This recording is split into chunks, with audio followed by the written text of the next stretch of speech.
Alright guys, let's talk about the Dravidian Civilization. Dravidians are a one of a kind here. This civilization is pretty good. Let's start explaining here some of its bonus. If you are playing on water, both your fishermen and fishing ships do carry plus 15 food, so this can be pretty good to play regular water maps. Dravidians are one of the players' favorite here to play on water. It can even compete with such strong civilizations such as the Vikings, Italians, Armenians, so this is one of a kind. They also do receive 200 extra wood when advancing to the next age. So you go towards the feudal age, 200 wood for free. You go towards the castle age, 200 wood for free. Imperial age as well. So we're talking about a civilization that's just about to receive 600 wood during the game. If you do a fast castle with Dravidians, you are just receiving 400 extra wood. So this wood here allows you to play very smooth on water maps. It allows you, for example, to join a feudal age on an Arabian game and just have like way too much wood at your disposal. And because of this, Dravidian players can even try to play like double range skirmishers, or they can of course use this extra wood to just set up their game and play quite powerfully here during the game. Let's talk about the tech tree from the Dravidians. They do lack, guys, both knight and cave archer. Instead, they do have battle elephants, which have not much upgrades here, and elite elephant archer, which is pretty good. Both skirmishers and elephant archers from Dravidians do attack 25% faster, and this honestly is one of the best things here about the Civ. You can just play with skirmishers, and usually on skirmisher wars Dravidians are going to have the upper hand because of the synergy of the extra wood bonus to set up a good economy here on the start, and also your skirmishers that are actually shoot faster. Just so you know here, an enemy skirmisher actually has a 3 reload time, while the Dravidian one has 2.4. So basically you have to wait less between shots, and this makes the Dravidian skirmishers pretty powerful. So a regular gameplay for the Dravidians is actually just messing up skirmishers. There's another thing that I would like to talk about the civilization, which is basically the infantry power. All the barracks technologies that applies to infantry cost less 50%. So this means that gold for men-at-arms allows you to you only pay like 50 food and 20 gold to upgrade men-at-arms. You only pay 75 food and 33 gold to upgrade long swordsman. And of course, once in Imperial Age, your two-handed swordsman upgrade only costs 150 resources, and even the champion one, which is quite expensive, actually costs only 275 food, 175 gold, and honestly for Imperial Age, that's truly cheap. Not only that, but Arson is cheaper, Gambit Sons is cheaper, Squires is cheaper. So if you do want to play with infantry plus skirmisher with the civilization, you actually have some very good discounts. I haven't talked about, but even halberdiers, guys, 100, 300, only 150 food and 300 gold. So the infantry transitions here for infantry and for the Dravidians and the infantry gameplay in general is pretty good. Not only that, but of course once you are on the castle age, you are just gonna have a really good buff with the 200 extra wood, allowing the civilization to play quite well using like elite skirmishers and of course booming here by adding extra TCs, affording upgrades such as ballistics. So you just have a very smooth transition due to your bonus, and do not stop using your best units here. The elite skirmisher, which is probably one of the core strengths from the civilization. On this game, for example, you can see the Dravidian using one of their best strategies here, winning on the skirmisher war, while actually delivering a lot of damage to their opponents by booming. Exactly. As a Dravidian, it's very common that you can actually achieve better results than your opponents by out-booming them. Right here you can see God about to add the third town center, but the Dravidian has already added 3 and is booming rapidly. The enemy will finally have to do something here to try and beat off the Dravidians that is playing skirmisher only, and I guess that the opponent choice here will be mangonels. So there you can see some massive mangonels and a lot of long swordsmen. Right now, elite skirmisher, despite of how good they are not going to be able to handle the situation alone. So we are about to see one of the second strongest weapon here that the Dravidian can use, and honestly, this weapon is great to use during the castle Medieval Age and even better during Imperial Age, and I'm talking about the Elephant Archer. The Elephant Archer from the Dravidians do fire 25% faster, so different from the Bengali ones that you actually need to upgrade things on their castle in order for them to fire faster.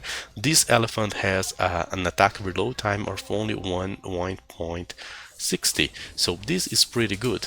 Basically, this is a natural killing machine here, and of course, because of their high HP, they can actually tank damage here from units such as mangonels. So not even mangonels are a good counter against those civs. As you can see, it barely takes damage here, while the elephants can actually shoot down a mangonel because they do have 8 attack against only 6 pierce armor here from the mangonel. So different from a crossbowman or a skirmisher that only deals like 1 damage per shot, the elephant archer actually deal 2 range per shot here, not taking into account any heals here against a regular mangonel, and of course it can actually outlive its shots, becoming very difficult. It's not a counter to the mangonels, but actually performs quite well against it. If I had to give you a tip to play Dravidians, is to always have monks together with your battle elephants to get maximum value out of this unit.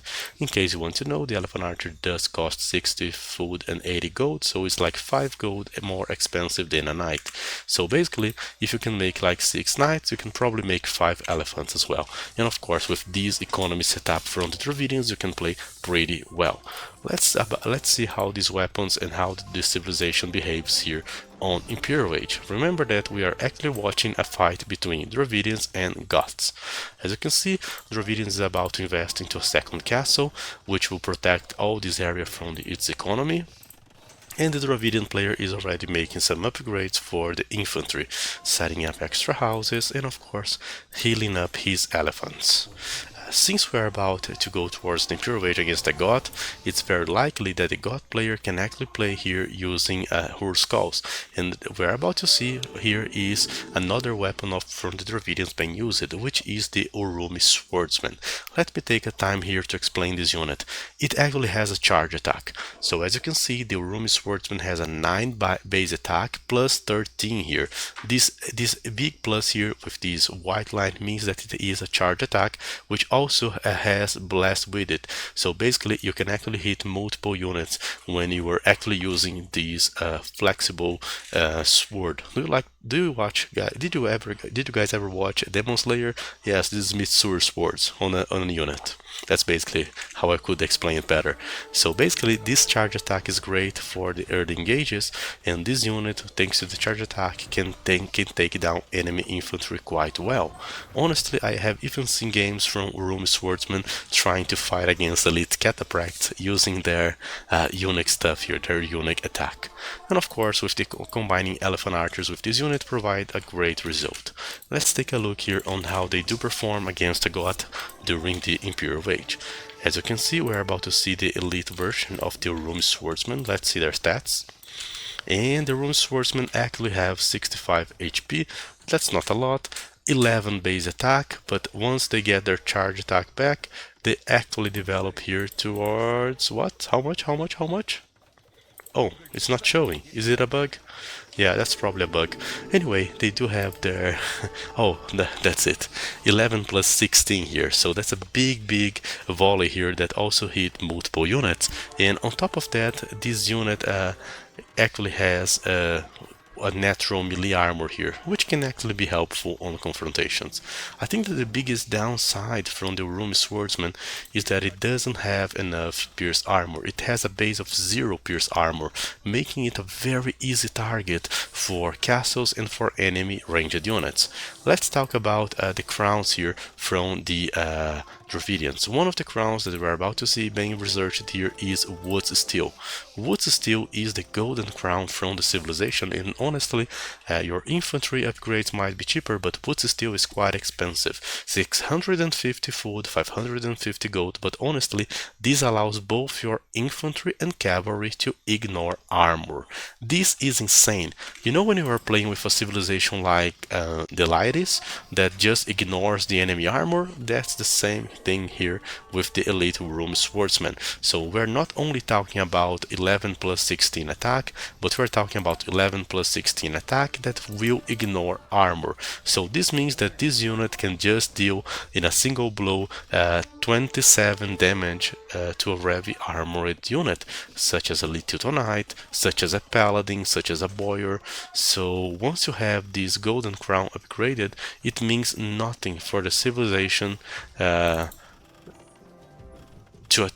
get armor upgrades. So this is insanely good, and thanks to that, the Rune Swordsman can actually achieve great results when fighting against enemy units, especially infantry ones. But they're still gonna be very weak, guys, against arrows. So even diving in castle areas is going to become such a challenge for those units. Do not expect the elite Rune Swordsman to trade well against any kind of ranged unit, but against melee units they can be pretty good.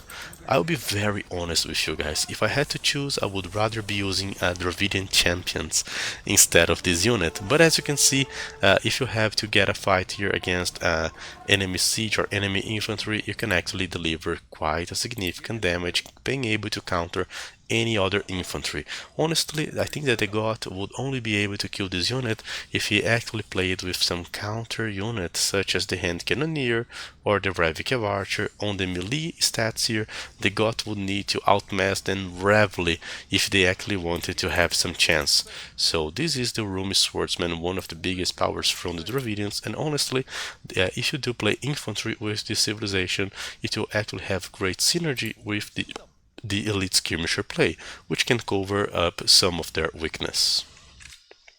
Alright guys, we have already talked a bit about the Dravidians, but I think that it's a good time for us to actually see their biggest strength. So just to give you guys some context, we are actually seeing here is a game between Lyria and Hera. This is in the finals of the Ling 1 Cup, one of the biggest LAN tournaments that we had here in 2025, and they are actually playing a map called Not Nomad. What basically is a Nomad where you already start with your TC and a dock build. So let's talk why Dravidians shine on this kind of map and why they are so popular. So basically, Lyria has played this Not Nomad map throughout the tournament and he hasn't lost a single game. So he kind of understood that this was a good map for him, and let's try to explain and understand why. To start with, Dravidian have a lot of bonuses that actually accumulated themselves on the early stages of the game. The first is Dock. There is a thing bonus here from the Dravidians that every dock does provide +5 population space. So their initial dock actually works as a house as well. This actually means that you are opening some population space and you are actually getting a small wood saving, which can actually translate into early fishing ship. Let's also talk about other bonuses. First one is the extra carrying capacity for both fishing ship and villagers.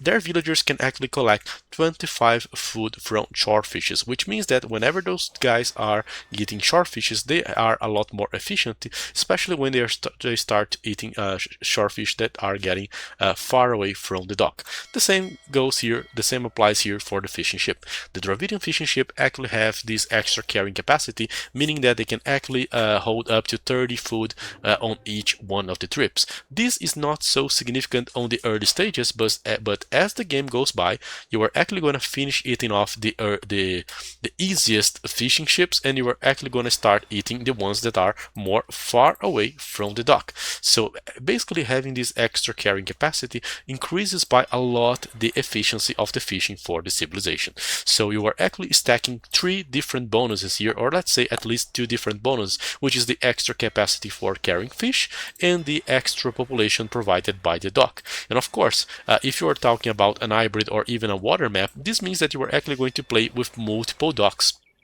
Each one of the docks is not only going to open up 5 population space, but also going to generate a small wood saving. So far you are getting extra efficiency on food and small wood savings. So you are just living on Dark Age, where you are basically just collecting food and wood, and you are already getting benefit from both resources here when playing as the Dravidian, which makes them a great civilization.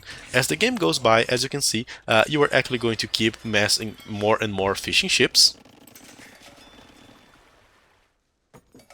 and even scattering those fishing ships throughout the sea here will still give you enough efficiency. There we go, another dock here for the Dravidian player. As he finishes the dock, he's actually going to open up 5 population space and also increase this. So far, the Dravidian player has received at least 50 wood bonus and a lot of efficiency on the food. Let's take a look here on what happens when he does reach the feudal age. He's actually going to gain 200 wood for free, which means that the Dravidian player can keep investing more and more into fishing ships and also into navy, while also managing to invest into things like blacksmith, market, and to get in order to get towards the next age. So this is pretty powerful, and the Dravidian players can always benefit themselves from investing heavily here into the water. On this game, we can actually see here a game being played between Dravidian and Bengali, where the Bengali player is doing a very similar approach here to the Dravidian, investing here into the water and also reinvesting into the docks. But different from the Dravidian, that is a lot more effective, he can translate all these small wood savings plus the free wood that he receives into extra fishing ships. So right now, for example, we can see that Leary is playing with 10 fishing ships. Having 10 fishing ships means that he'll be able to keep multiple town centers running during the castle age. All that he has to do is to keep fighting for the water and making sure that his opponent is not fighting against his fish. Upon reaching the castle age, he'll actually receive 200 extra wood, so he will basically be able now to play with other stuff. And of course, starting adding new town centers. So new town centers, walling himself, making sure that he's not going to get raided by light cavalry or anything like that, protecting his gold with the town center, and fishing heavily. As you can see, his opponent is also trying to fish, but he doesn't have the same amount of bonus as the Dravidian, so he's only using 6 fishing ships. So the Dravidian basically has 4 extra fishing ships. That was basically a way of translating his wood advantage into units. And that will always be true for the Dravidian player. He will actually benefit himself. In order to try to compensate that, his opponent is playing as the Bengali, so he has received already 4 extra villagers, and that is actually the only way he has to try and face off against the Dravidian, which is quite powerful. As the game goes by, the Dravidian will just keep booming and making sure that he is still fishing, and of course advancing his docks through all of the sea, to make sure that you have access to extra fish here without having to walk a very long distance. But even the regular fishing ships here, due to their extra carrying capacity, are just providing a lot of food here and being able to keep his town centers constantly working. I'm not going to focus so much here on the fights. This is basically trading fire ship against fire ship, repairing, using demolition, just the basics that we are already aware on how this works and how to do. But the thing here is what happens here on the backstage. On the backstage, the Dravidian economy is quite good, and that's most of what should matter. Let's not also talk about some other stuff. On this kind of booming game, where players are not investing themselves into knights, cavalry, crossbowmen, or anything like that, some units are actually going to have a lot more value. Monks, for example, can be used here to collect relics, and also can be used to convert power units. And siege can be used to both defending and pushing the enemy. And the Dravidian also has some small bonus on their siege. The thing here is all their siege weapons do cost minus 33% wood. So yes, we had yet another bonus that stacks with a wood saving. So we are already talking about at least 3 wood bonus for the civilization. The Dravidian are indeed quite powerful, guys. With this extra wood saving from the Dravidian, he can actually keep making navy here. And when you are fighting with this navy, as long as you are pushing back the weak ones to repair and making sure that you are using heavy amount of demolition ships here into your fights, you are just opening here the path to keep booming. I don't think that I stressed that enough, but let's do it. Due to their fishing bonus, the Dravidian is just cleaning out the sea, fishing everything, and because of that, he is managing to boom on the land without having to use or to waste a single piece of wood here on farming. So basically, the synergy from this bonus makes the Dravidian one of the best civilizations to play on maps like these, maps like Migration, and so on. So all water map are actually all every hybrid and every water map is actually a good map for Dravidian because of their synergy of their bonuses. Let's take a look here on another interesting siege push. Leary has messed up 4 mangonels before releasing them on Hera, and the effect of that is quite simple. Hera is trying to boom 3, 4 multiple town centers. He's not expecting to get pushed, he's just trading on water, and suddenly he is getting surprised by at least 4 mangonels. Because there are 4 mangonels, this means that his buildings are actually going to melt at a very fast rate, which means that in order for him to react and do some kind of play that will allow him to survive, this can actually be very costly. For example, he's trying to go for a castle, but since there are way too much mangonels, he's actually losing. So having the cheaper mangonels is actually a thing for the Dravidian. You can either try to win on your opponent by booming, or you can try to harass him using multiple siege units. So for example, his opponent was going for the full boom and the Dravidian player was going for the massive siege. Honestly, I think that this fight could have been a lot better for the Dravidian. It didn't happen as he expected probably, but still he's still in a comfortable position and has killed several villagers from his opponents. Now let's talk about the other units from the Dravidians, which is the skirmishers. Skirmishers can be quite good and they do counter a wide variety of ranged units like archers, cav archers, and so on. And the Dravidian skirmishers do shoot faster, 25% faster, which means that they are actually one of the greatest units for the civilization to use. And of course, it's also a wood unit, which has great synergies with everything that we have seen from the civilization so far. So now let's move towards the Imperial Age and see what are the options that the Dravidian civilization should aim to exploit here. I would say that going for units such as the Rumi Swordsmen or the Elephants are not a common thing here for the Dravidian. Because the Dravidian have these has this fast attacking skirmisher, they are one of the best units for the civilization to use. And of course, using the classical combination of skirmisher and spearman does provide a good scenario here for the Dravidian player. As you can see, multiple villagers are moving out, trying to make a castle. There are several monks which can counter power units and several elite skirmishers which can counter ratas and also villagers here if necessary. So even if the enemy tried to jump here and take down this castle, Dravidian was in a very good place. Let's take a look on how things will actually develop through the Imperial Age. Dravidian has a castle, he'll start making trebuchets, he's upgrading his skirmishers, and basically as the Dravidian, this is basically what you want to do here. Play with skirmishers and later add a support unit. Sometimes you might actually go for elite elephant archer afterwards or even arbalists and play with like a full ranged unit composition, but it's more common that you actually go for different units and actually plays with the cheaper infantry. For example, as you can see, the enemy has several stables, which means that he's planning to counter those skirmishers using the light cavalry. And of course, this just calls for the Dravidian to play using the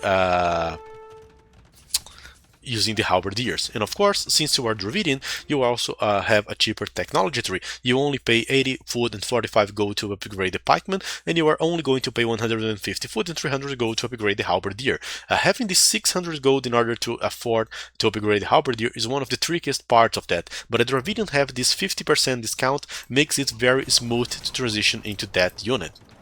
Leary probably didn't react in time and is about to lose several villagers here to this Bengali castle that was down here on the top of this hill. With that said, he's still pushing fiercely here using his trebuchets.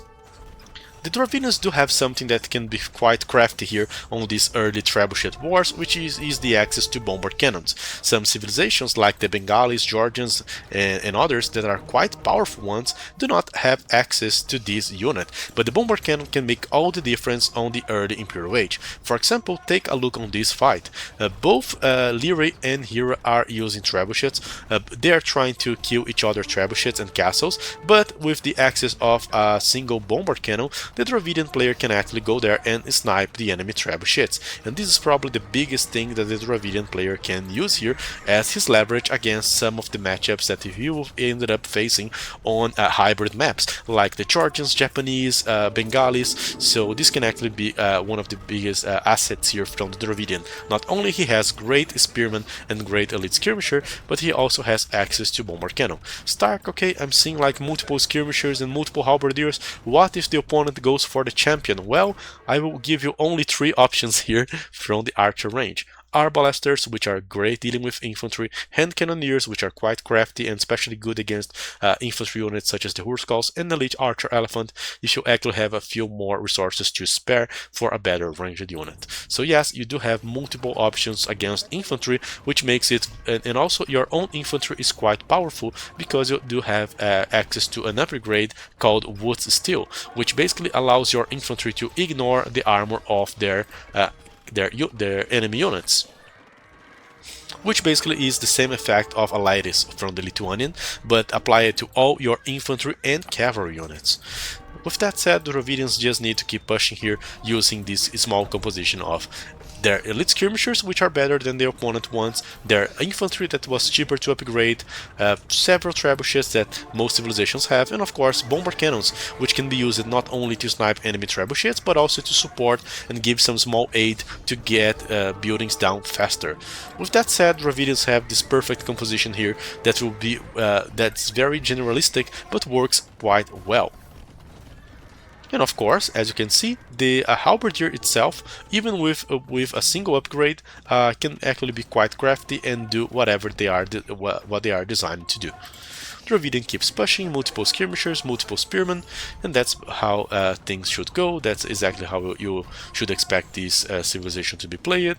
And then, of course, it's a matter of adapting to whatever your opponent is doing. If he's trying to play with trash units, just keep trash units yourself, but you are also going to have the aid of the bomber cannon, and very few civilizations of the game will actually have a better trash unit than the elite skirmishers that actually have this faster attacking. They only have a 2.40 reload time, which is faster than the enemy civilization. So this is basically how you want to play the Dravidians.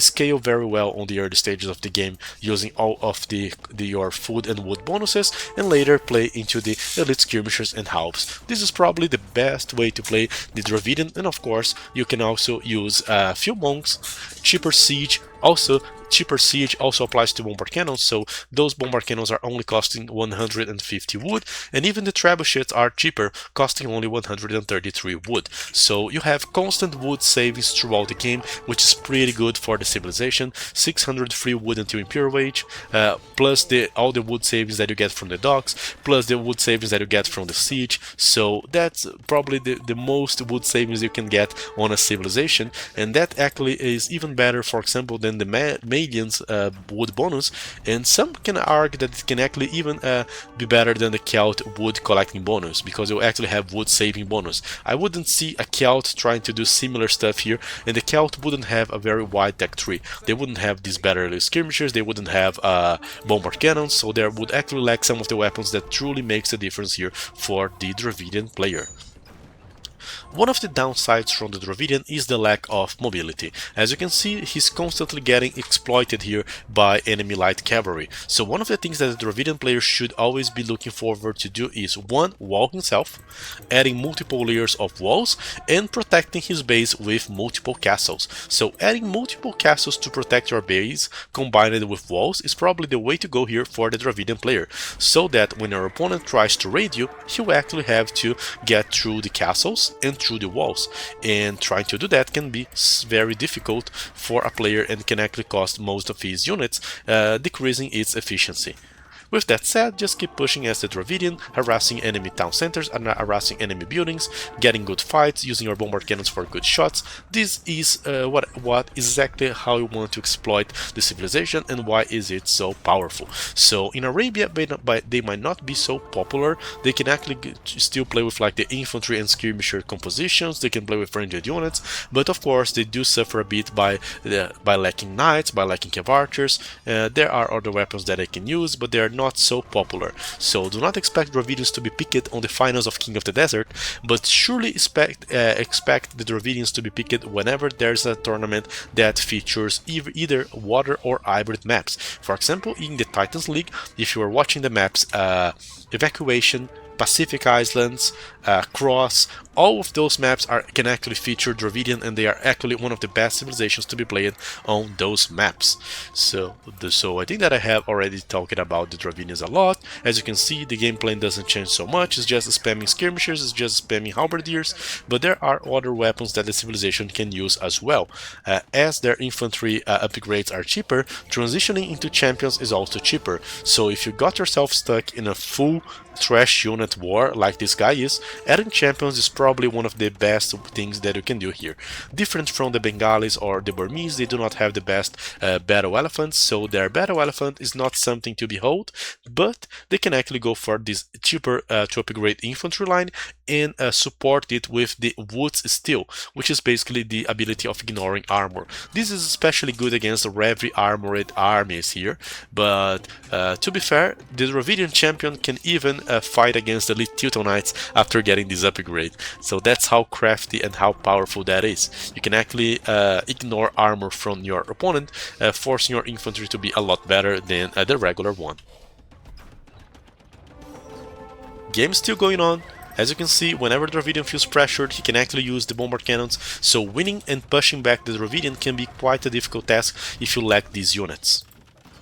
With the use of multiple bombard cannons, which all receive wood bonuses, you can basically defend yourself and keep pushing forever and ever and forever and ever, as Lyra is doing here on this game.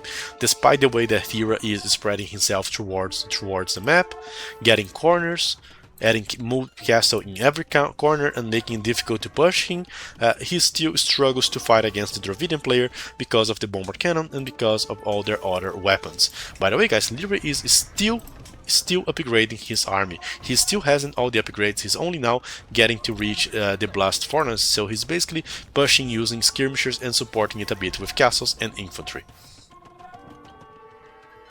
New docks are always good for the Dravidian to keep fishing and scaling their bonus throughout all the game. And of course, having to deal with bombard cannon will always be difficult. I think I'm getting a bit repetitive on this game, I'm so sorry for that, guys. Now let's take a look here on one of the final moves that the Dravidian can make that can totally surprise their opponents and be one way to finish off games. Playing trash units and later transitioning into infantry. On this stage of the game, Hira has already used a lot of his gold. Most of the gold is over, he has collected most of it. The golds are almost over, there are not much gold left, and he's playing as the Bengalis, which means that he's a bit limited on the amount of units that he can use. His best units are not a good plan here against the Dravidian. The elite elephant archer do get countered by the elite skirmisher, and the elite ratas also do get countered heavily here by the composition of elite skirmisher plus halberdier. For this reason, he's getting forced to play into trashed units, but even so, he has used a lot of gold in order to try and take down the Dravidian siege here, the Dravidian castles, and then the Dravidian can already make a switch here into the champions, which will actually get his opponent by surprise, and he'll basically have no answer to that. So this could actually be like a 3-hour game where the Dravidian keeps pushing and trading with trash units, but he does have other weapons that can be used to finish off the game faster here.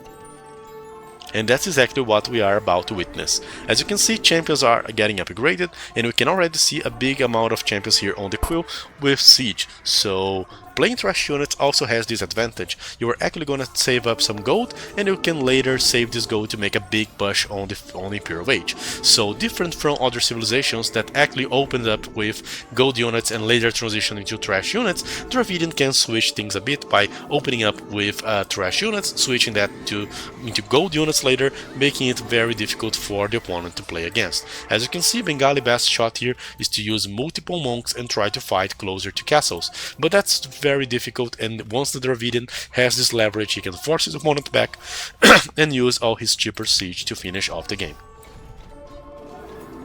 As you can see, multiple trebuchets are shooting, bombard cannons are also walking around, cavalry can barely touch the trebuchets, champions are just doing their thing, and this is the best that you can play with the Dravidian Civilization. Massive amount of skirmishers, siege and infantry. Deny your opponent raiding with a few walls and multiple castles. and also keep fishing forever. Very, very difficult to fight against that. In this kind of maps, Dravidian is absolutely king. Very few civilizations will have enough bonuses or enough potential to fight against the civilization, guys. I would say that even some of the fan-favorite civilizations, such as the Japanese for hybrid maps, can still struggle because they are kind of predictive, and the technology tree from the Dravidians is quite insane.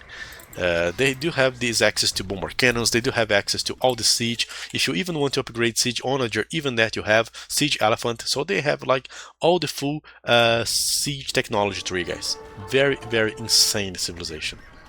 And one, of course, the best skirmishers of the game. Damn. Multiple bomber cannons, multiple skirmishers.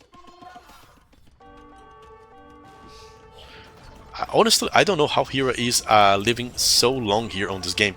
I think that I have already counted at least 3 or 4 castles that went down for him, and he still has several castles spread throughout the map. This guy never dies. So difficult, even for our Dravidian player Lyra here, guys. Damn. This video is gonna get long, but this game is so good. It's totally worth it, huh? At least for me, it's totally worth it. Such a game. Damn. Can't believe he still has gold for elephants? How? Okay, he's on the limit on the gold, Dravidian's not. Dravidian basically needs to pick where he wants to fight and do it.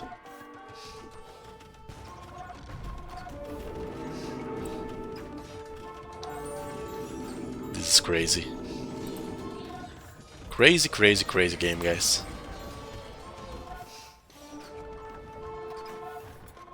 Multiple trebuchets, multiple bomber cannons. Such an insane game. I'm very impressed, honestly. I didn't remember this game was this good. And as you can see, eventually the Dravidian does it.